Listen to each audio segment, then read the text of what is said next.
سلامونه ملګرو. جنید خان ما د دې ځوان ویډیو ډیره زیاته وایرل شوې وه. اسلام آباد پولیس کې برتۍ دپاره چې کوم د منډې مقابله وه هغې کې دې ځوان لومبنی پوزیشن ایښتلی دی، خو ده چې کومه منډه وهلې ده چارسدیوالې سپلو کې د منډه وهلې، شلیدلو سپلو کې د منډه وهلې وه چې هغه منډه کې دی فرست پوزیشن دغه ایښتلی دی. ډي جي آی جي اسلام آباد آی جي اسلام آباد د خپل دفتر له هم راغوستی دغه حوصله افزایي یې کړې ده.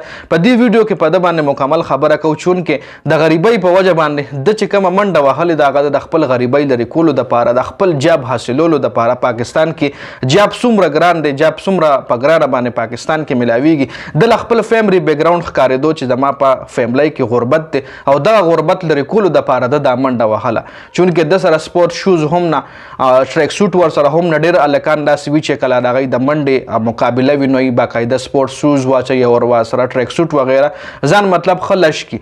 خو دا هلک چې کوم دی خپل غریبۍ په وجه باندې د دغه جاب لا اپلای کړی وه چې هغې کې د منډې کله مقابله وه نو هغې کې د منډه کې فرست پوزیشن ایښتلی و. د ویډیو کې به تاسو کتلي هم مختلف ویډیوز راغلي چې څه ټایم د منډه وهله نو د پولیس هغه ډاټسن هم هغه د څوک چې منډه وهي دی نه مخکې وشاله روانې که په چا څه چل کېږي یا د اوبو ضرورت وي نو دا پولیس چې کوم دی دغه چې کوم رضاکار ټیم وي دی د هغوی مدد کوي، یا په چا څه چل کېږي نو دغلته امبولینس هم ولاړي، 112 والا هم ولاړي د دی دغه دپاره مطلب داسې څه اکسیډنټ وشي د هغې مطلب بچاو دپاره.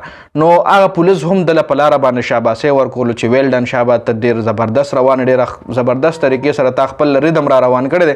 نو هغې نه پس فرست پوزیشن حاصلولو نه پس د آی جي د نوم چې کوم دی مجتبی احمد دی. ډېر خلک وایي د بنو نه، ډېر خلک وایي خیر د هر ځای دی خو پښتون دی، د هر ځای نه که تعلق لري سره د ما په دې ویډیو کې مونږ هغه نه ډسکس کوو. خو مجتبی احمد د نوم دی.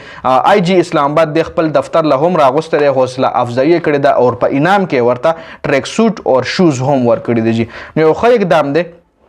آی جي اسلام آباد له پکار دی که چېرې دا د کې ټیلنټډ خو دی، فزیکلی ښه فټ دی او که چېرې ایجوکیشنل لحاظ سره هم کم جاب دپاره دی اپلای کړی، ایجوکیشن لحاظ سره هم دی هغې له برابر نو آی جي اسلام آباد له دا پکار دی او موږ ول ریکویسټ هم کوو چې بغیر د څه شفارسه، بغیر څه د پیسو ډیمانډ نه دی برتي شي په دغه ډپارټمنټ کې، دی د خپل کور غریبي ختمه کړي. دا د چې د کومه منډه لیونۍ منډه وهله نو دا د له خپل کور غریبي په ذهن کې د له یو تصویر پروت و چې زه دا منډه وهم، زه به جاب حاصلوم، زه به د خپل خاندان غریبي ختموم.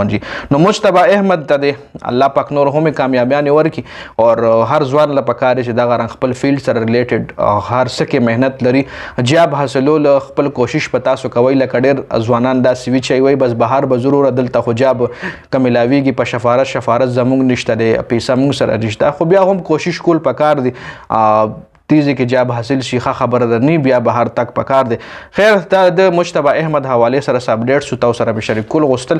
د ویډیو کتلو زیاته مننه. ویډیو ضرور مخکې ملګرو سره شریکه کړئ. والسلام.